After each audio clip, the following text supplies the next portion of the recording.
Allez, on va continuer à parler de sécurité, mais alors sécurité, c'est toi dans les enceintes sportives, puisque c'est le football dont on va parler, les suites judiciaires des incidents entre l'OL et l'OM, ce match de dimanche soir, avec l'individu qui a jeté la bouteille d'eau sur Dimitri Payet, qui a été jugé en comparution immédiate. Il dit avoir été dépassé par son geste, et évidemment, le tribunal l'a condamné à 6 mois de prison avec sursis et une interdiction de stade pendant 5 ans. Écoutez l'avocat de cet homme de 32 ans. Il sait qu'il a fait du tort à tous les spectateurs qui, pour certains d'entre eux, ont pris la peine de venir et exprimer leur doléance. Cela, ça a été entendu, il s'en veut, clairement. S'il pouvait à lui seul indemniser tout ça, il le ferait, bien évidemment, il n'en a absolument pas la capacité. Mais c'est un homme soulagé qui va pouvoir retrouver maintenant une vie normale après tout ce chaos judiciaire et médiatique. Je crois que maintenant, il aspire, lui et sa famille, à beaucoup plus de sérénité. Et encore une fois, il présente ses excuses à tout le monde, au club évidemment, aux supporters et bien évidemment, à titre principal, à Dimitri Payet, qui regrette son geste. Monsieur Couvi, est-ce que c'était un acte intentionnel? On ne peut pas se dire qu'à cette distance-là, il visait vraiment si. Alors, bon, il est fort, hein, il a réussi à toucher, à taper dans le mille. Je pense que, voilà. Franchement, quand on va voir un match, que ce soit de foot, de rugby, etc., on va voir un spectacle, c'est pas un lieu de guerre. Là, ça aurait pu être autre chose qu'une bouteille. Il touche, je vois pas l'intérêt, je vois pas ce que ça peut apporter, même si c'était pas son intention de toucher le joueur. Où est l'intérêt d'aller jeter des bouteilles d'eau et de crier, parce qu'il y a aussi les insultes, il y a tout. Enfin, franchement, c'est le niveau zéro, mais vraiment zéro du supporter. Voilà, je suis désolé. Moi, je suis rugbyman. Samedi dernier, si on avait fait ça à un All Black, je peux vous dire que dans la tribune, déjà, c'était les spectateurs qui sortaient le mec. Voilà. Et 6 mois de prison avec sursis et une interdiction de stade pendant 5 ans. On s'attendait à ça. Je crois qu'un de mes collègues hier avait dit qu'il n'y aurait pas de prison ferme. Il avait raison, il n'y aura pas de prison ferme. Il n'y a pas d'ITT plus que ça. Donc déjà 5 ans, je pense que c'est une décision juste. 6 mois de prison avec sursis, voilà, s'il recommence, il ira en prison. Mais non, je pense que c'est juste. Jean-Claude Dacier, votre avis là-dessus? La justice ne doit pas être exemplaire en aucune circonstance. Parfois, ça lui arrive. Là, il fallait quand même enrayer. Il fallait marquer le coup. Il fallait marquer le coup et enrayer une espèce de processus qui faisait qu'il y avait quasiment un incident. Par match. Pas à tous les matchs, mais pas loin. Pas loin. Chaque journée. Donc, il fallait arrêter. Et je pense que cette décision de justice est bienvenue. 5 ans, c'est long. Bon, il va peut-être faire appel, non? C'est possible. 5 ans, c'est long. On demandera à son avocat.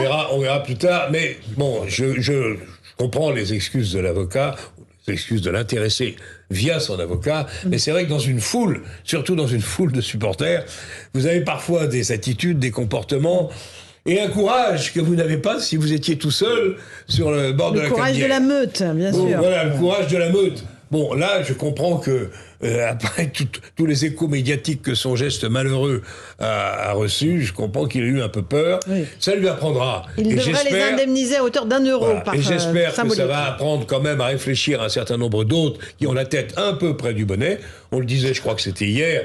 La seule chose qui tape vraiment au moral d'un supporter de football, qui aime le football, a priori, pas seulement les incidents, c'est de le priver de match. Il regarde le match à la télé si le match est retransmis à la télé. Donc voilà, c'est une punition sévère, mais juste. Céline Pina, la procureure, avait demandé 6 mois d'emprisonnement ferme et non pas le sursis qui a été finalement obtenu. Alors après, c'est toujours compliqué, c'est-à-dire que 6 mois ferme, quand vous voyez parfois ce que font les gens qui sont condamnés à 6 mois ferme, il y avait un problème de proportionnalité de la peine, et ces choses-là doivent être réfléchies. Moi, je pense que le privé pendant 5 ans de stade était exactement ce qu'il fallait. Peut-être une amende quand même, un petit peu plus conséquente, dirons-nous. Mais à mon avis, c'est une bonne réponse. Surtout éviter ce qu'on a connu, c'est-à-dire les débordements et les hooligans dans les stades qui finissaient finalement par donner le ton à l'intérieur des tribunes.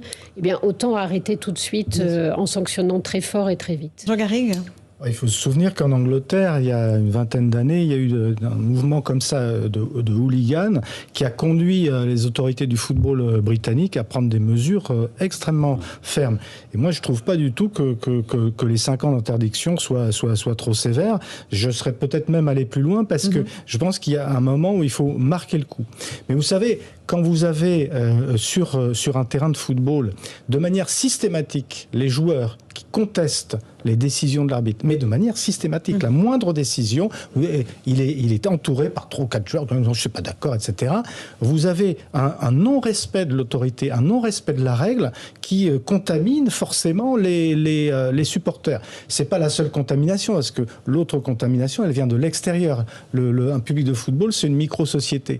Et moi, je dis que ce phénomène du hooliganisme, parce que c'est une forme de hooliganisme, même s'il est moins violent que certaines formes qu'il a prises ailleurs, c'est quelque chose qui est un reflet aussi d'une société. C'est une société qui se permet des choses vis-à-vis d'autrui, vis-à-vis du respect de la règle, etc.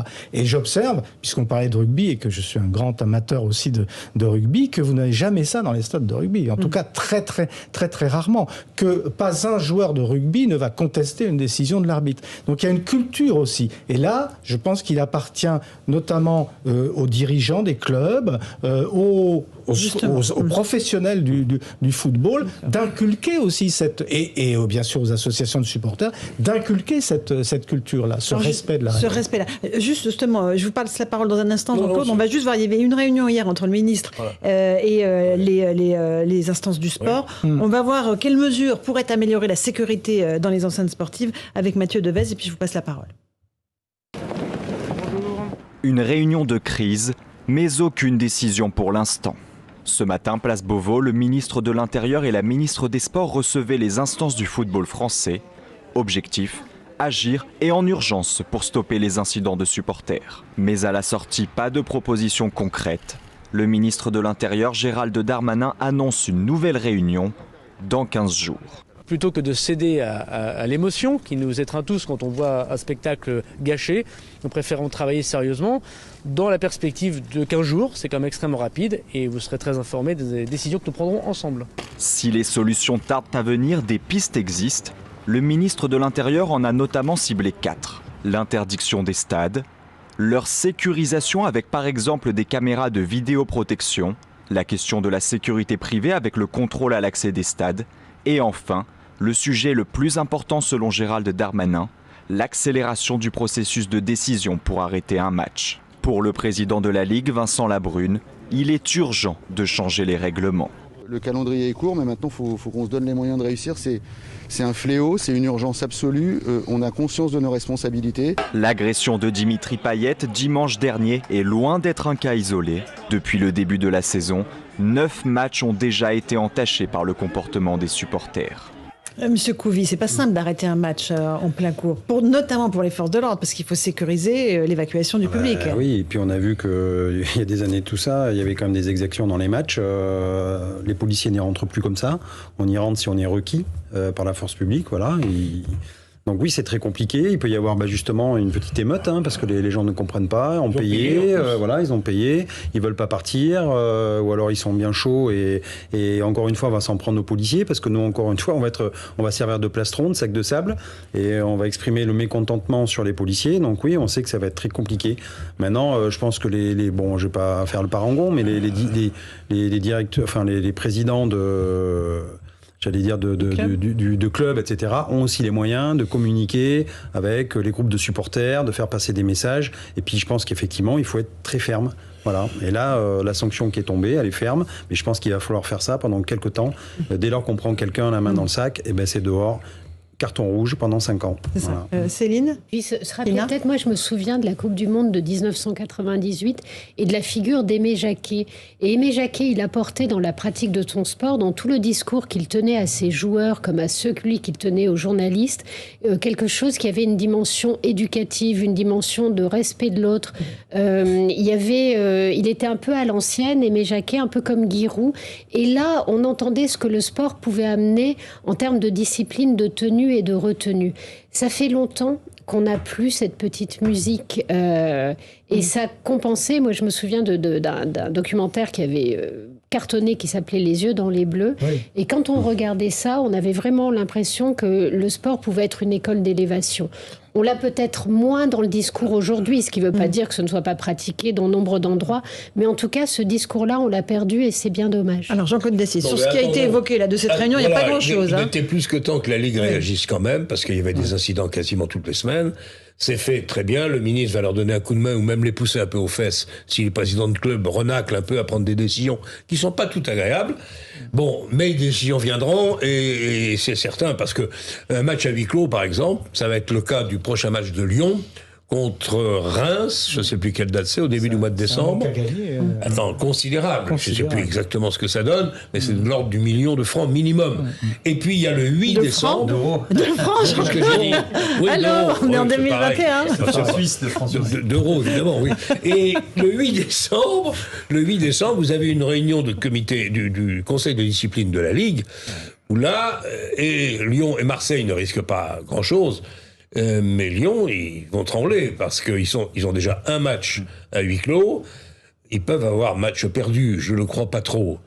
Mais il va falloir que M. Aulas fasse preuve de son talent oratoire bien connu pour persuader les dirigeants de la Ligue, notamment, qu'il va prendre des dispositions. Et la vidéosurveillance, Jean-Claude, ça existe déjà. Il y a déjà des caméras, puisque le gars, là, ils l'ont attrapé. Mais c'est la mentalité des supporters sur laquelle il faut essayer de peser. Le président Aulas, justement, le soir de ce problème-là, il a essayé de faire repartir le match. Il a complètement dérapé. Essayé de faire pression un peu sur l'arbitre pour que ça reprenne malgré tout.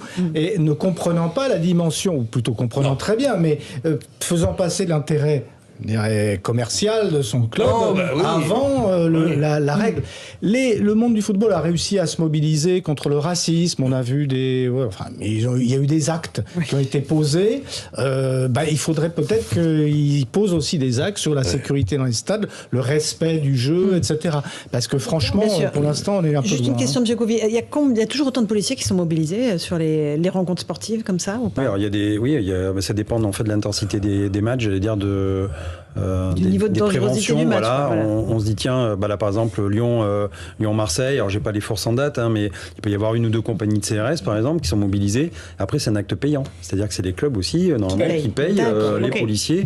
Enfin voilà, donc c'est en fonction de ça. Mais ça prend des hommes quand même. Enfin, ça nous prend des effectifs, bien sûr. Ça nous prend des effectifs. C'est un trouble à l'ordre public. On est obligé de fournir. D'ailleurs, ça nous pose des problématiques aussi dans certaines petites villes. Je pense comme ça, à Angers par exemple.